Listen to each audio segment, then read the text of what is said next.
Hi, folks. Welcome to the Microsoft Edge State of Web Developer Tools session at Build. My name is Zohar Gidyali, and I'm a program manager on the Microsoft Edge DevTools team, and I'll be joined later in the session by Rob Paveza, who's an engineering manager also on the DevTools team. We are so excited to talk to you today about the latest updates and advances to tooling for web developers. You can think of this session as an iceberg.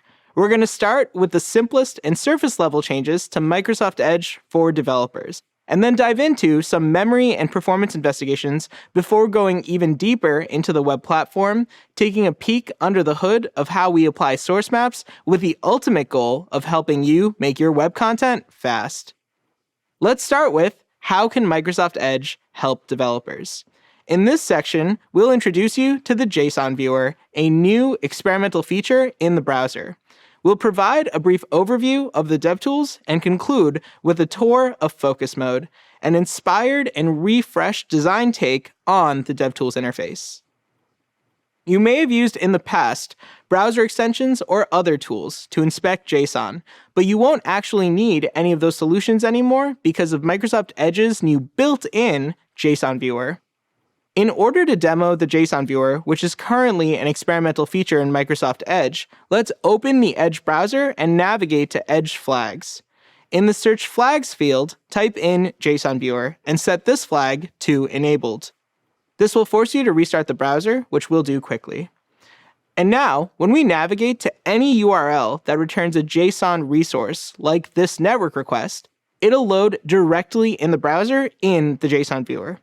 This also works for any JSON files you might have on disk. You can see that the JSON is formatted and color-coded as you might expect from your text editor, and you can also turn on code folding. Select the gear icon and check the code folding checkbox, and this allows you to expand and collapse individual objects and arrays within JSON, making it easier to parse large objects.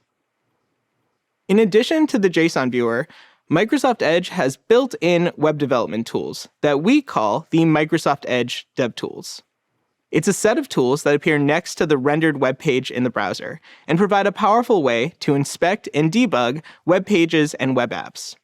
As a non-exhaustive list, you can use the DevTools to inspect, tweak, and change the styles of elements in the web page using live tools with a visual interface, inspect network traffic and see the location of problems like resources that fail to load, and debug your JavaScript using breakpoint debugging and with a live console.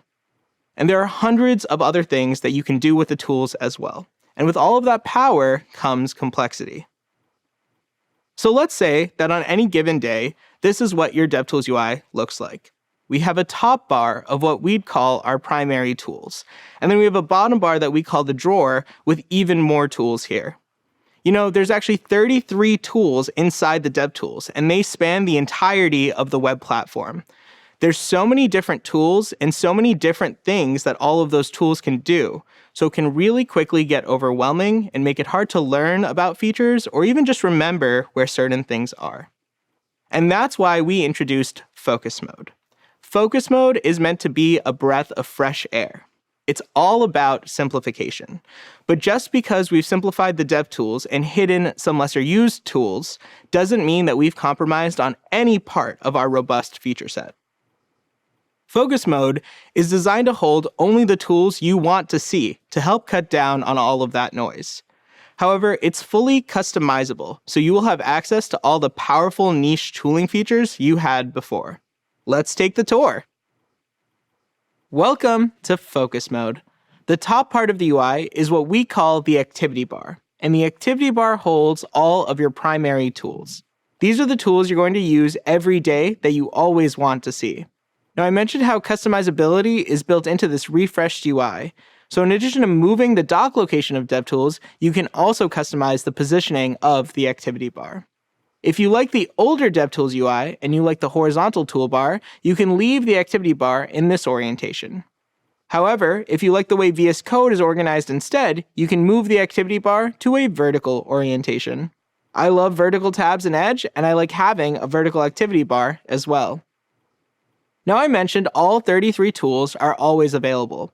You can select the plus button in the activity bar to see a list of all the tools, and you can add them whenever you like for however long you like, and remove them as needed from the activity bar. Now that's just the activity bar. Let's take a look at Quick View. The Quick View allows you to look at two tools simultaneously. Let's say, for example, that I'm looking at some network requests in the network tool in the activity bar, and now I want to modify the user agent string in the network conditions tool. I can add the network conditions tool to the Quick View. We support Quick View in a horizontal orientation at the bottom of your screen, but you can also move Quick View to the right if you have more horizontal space and want to see your tools directly side by side. You can also expand and collapse the Quick View in its entirety for when you just want to focus on the tools in your activity bar. All right, that wraps up our tour of Focus Mode. So I've been on the Microsoft Edge DevTools team since 2017, and every day I'm continuously surprised by the amount of depth to our tools and just how much there is to learn about rendering, performance, memory, and how we take in raw HTML, CSS, and JavaScript and output some of the most complicated and powerful web apps in the world. Let's dive a little bit deeper into some more technical areas of the DevTools. How can you use DevTools to help make your web content fast? Web performance is super important to us at Microsoft, especially since we build so many websites and apps, and we want to make them as fast as possible. Did you know that 40% of people abandon a website that takes more than 3 seconds to load? So in this section, we're going to focus on some new features in DevTools to help improve performance. So starting with enhanced traces, you may be wondering what they are and how they can help. Enhanced traces represent a powerful step forward that we have made in debugging and collaboration. Today, you can export data from various tools within DevTools, and these exported files are useful, but they often lack context. Here is an example of when DevTools is lacking context. I've navigated to bing.com and opened DevTools, and here in the Sources tool, you can see all of the files that make up bing.com. But now let's say that I go to the Performance tool and import a profile that I recorded against Bing some time ago. DevTools is going to do its best to map between the performance events that I imported and the JavaScript that is currently on the page. But assuming that some JavaScript has changed, the imported profile doesn't know about it or how to handle it. You could imagine this problem gets even worse when you import a profile for a completely different site than the one that you're currently on. These imports just don't have all the information that DevTools had at the time that they were recorded, and they become less useful the second that anything changes in your web content. Said another way, they become stale incredibly fast. Enhanced traces allow you to save as much DevTools state as possible, including references to source files, console messages, or DOM snapshots. Time to take a look at enhanced traces in action.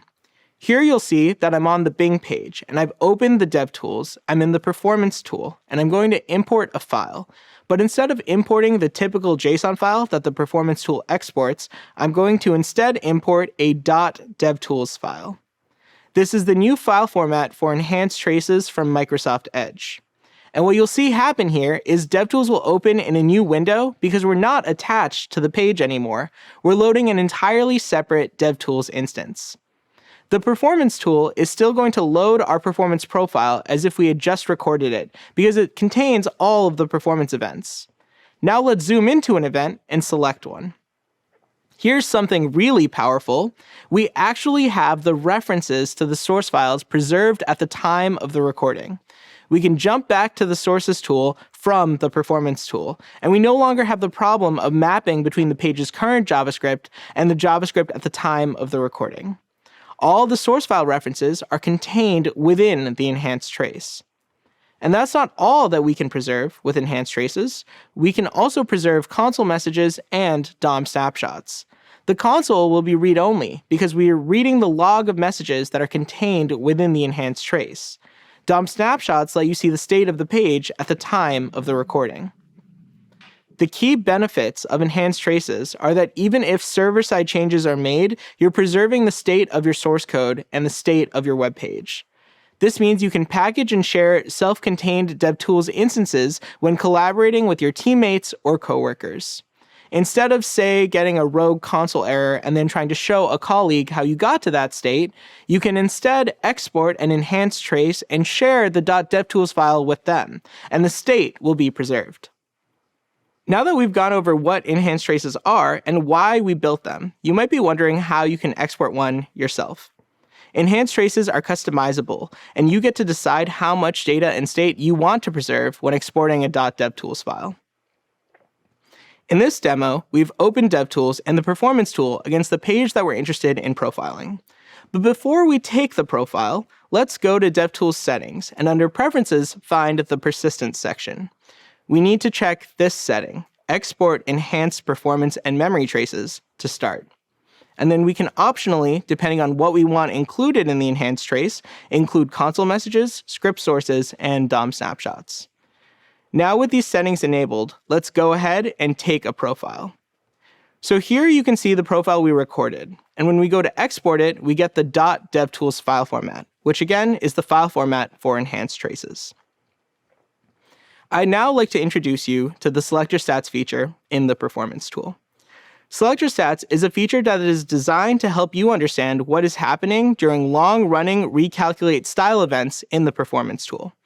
During a recalculate style event, the browser is looking at all of your HTML elements and CSS rules and is saying, hey, something has changed.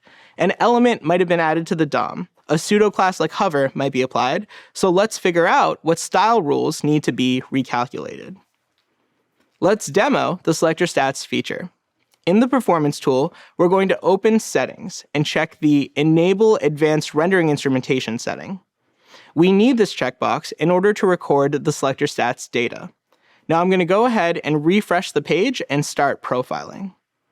Now that the profile has loaded in the Performance tool, rendering time is always shown with the color code purple. So we're going to select a section of the profile with a lot of purple time and find a recalculate style event. Selecting this recalculate style event is going to open up this bottom pane of the Performance tool, where we can see more info about this specific event. Now in the Selector Stats tab, we're going to get a table of selectors and the amount of time in microseconds that was spent on that selector. These other columns, reject count, match attempts, and match counts, all track the browser's rendering engine trying to understand how many elements the selector is applying to. One really useful thing we can do is sort by maximum elapsed time, and this is going to help us find the selectors that are taking the longest amount of time, that are contributing the most to this individual recalculate style event.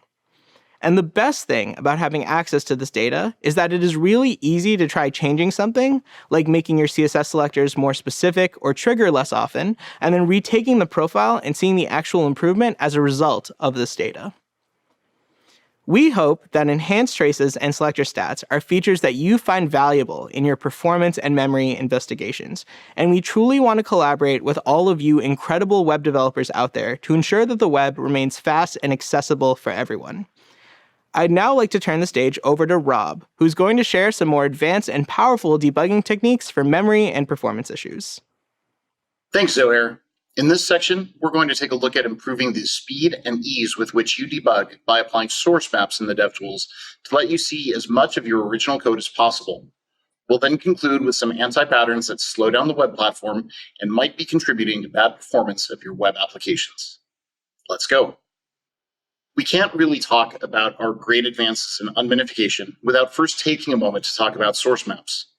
Source maps are a way to map your compiled, transpiled, minified, or webpacked production code back to the original source code that you wrote using VS Code or another text editor.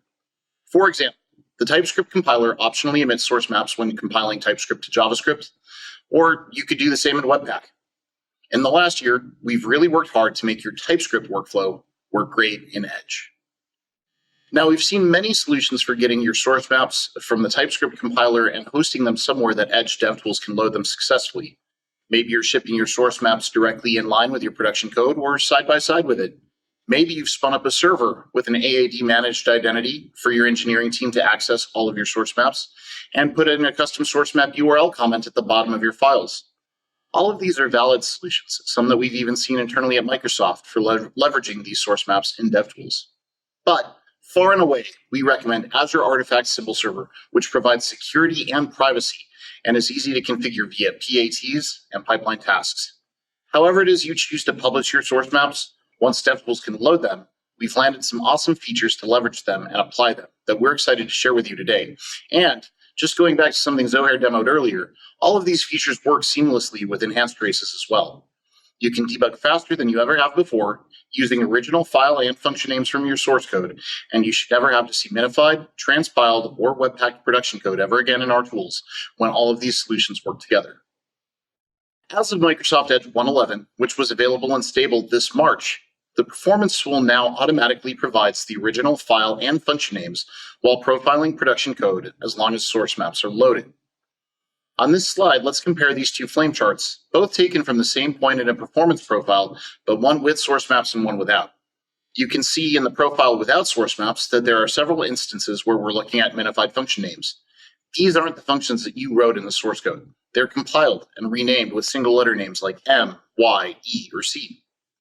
If you have the links to source files preserved via enhanced traces, maybe you might still be able to link back to the production code that the browser received, but it can take some mental gymnastics to unwind the transformations to your JavaScript and understand what is happening in this call stack. By contrast, the flame chart with the source maps loaded is much easier to understand. You can see all of the original function names that called each other, and you can link back to the source map files or the original code in the sources tool. Now, also, as of Microsoft Edge 1.13, which was available and stable just a few weeks ago, we can now leverage your source maps in the memory tool. Object names, when taking a heap snapshot, are no longer minified and will instead map back to the original object names from your source code. And last but certainly not least, we've also landed an update in Microsoft Edge 1.14, where call stacks, when debugging in the sources tool, are now also unminified via your source maps. Microsoft Edge 1.14 should be available in beta at the time of this video's release, and it should be available in stable channel late next week. I'd now like to introduce you to a new Crash Analyzer tool, which is available as an experiment in Microsoft Edge DevTools. With the Crash Analyzer tool, you can input a JavaScript stack trace like those that you get for non-fatal JavaScript exceptions, and have your source maps applied to the stack trace so that you can debug faster. Let's see it in action. For Edge DevTools, we report non-fatal JavaScript exceptions to an internal tool at Microsoft called Watson. This is probably something that you've heard of.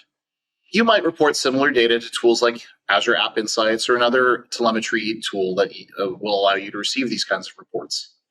In this demo, we're going to take the stack trace from one of these exceptions and apply source maps from DevTools source code to it. Here, I'll paste in one of these stack traces into the left pane of Crash Analyzer. Notice that it has a custom section, Source Modules, which has metadata about the JavaScript files that were part of the error. When we activate the analysis after a moment of fetching the source maps from Symbol Server, what you see on the right is the stack trace that references your original code, the file and the function names mapping back to your source files, not the production code that is running in the browser. We can further click through and see the individual stack frames and get to the original source code and see the exact lines that caused the error. To enable this tool in Edge 1.14, launch DevTools, open the Settings tool, go to Experiments, and enable the Crash Analyzer experiment. We're excited to hear what you do with this tool. All right, so that wraps up the features and advancements that we've made in the browser over the past couple of months that can help you debug performance and memory issues. That having been said, we've spent the last year diving deep into web performance at Microsoft, and so we have some learnings about the web platform and anti-patterns that we've noticed that could be slowing down your web applications. One thing we've noticed or observed is that SVG animations can cause abnormally high CPU usage, an unexpected outcome that we were surprised to see, and that caused a bit of work for the web platform team to go investigate and track down. As of the time of this recording, we've seen better performance with CSS animations, and the animations tool in DevTools has much better support for CSS animations than SVG animations. Another issue that the browser runs into is reflow. This is when the browser recalculates the positions and geometries of the elements on the page with the goal of re-rendering part or all of the page. This is a costly operation and can block user input, so you want to minimize using those CSS properties that trigger reflow or changing them. Some CSS properties can actually be handled by the compositor thread instead of the main thread, and so when you do have to change these properties at runtime, the ones that are better to use are those like transform and opacity. So we strongly encourage you to do that. It kind of intuitively makes sense that when you have a large DOM, the browser takes longer to handle DOM mutations or recalculate styles or compute layout, just because there are more elements on the page. When you're using libraries like React that render components for you, we found some techniques like using React fragment or just plain open bracket, close bracket instead of actual elements can improve performance. Another technique that's important is shadow DOM. This is another major functionality of the web platform that we want to call out because it provides containment, meaning that subsets of your DOM can mutate or need to be restyled without affecting all of the other elements outside of that shadow root. Finally, CSS in JS absolutely has some benefits from a developer ergonomics perspective. You can write styles for specific components, you can specify dynamic styles, and it simplifies the amount of things that you have to juggle as a web developer between JavaScript, HTML, and CSS. However, we absolutely have observed poor performance because injecting these styles takes the browser longer to handle than vanilla CSS. We strongly recommend extracting your CSS in JS to a style sheet and then serving that alongside your JavaScript for better performance. Thank you so much for tuning into the Microsoft Edge State of the Web Developer Tools session today. We hope that you found the information that we shared in this session useful, and we're so excited for you to try out these features and send us your feedback. We covered a lot of ground in this session very quickly, so you can find more details and links to documentation, demos, and how to try these features yourself at aka.ms/build-2023-devtools.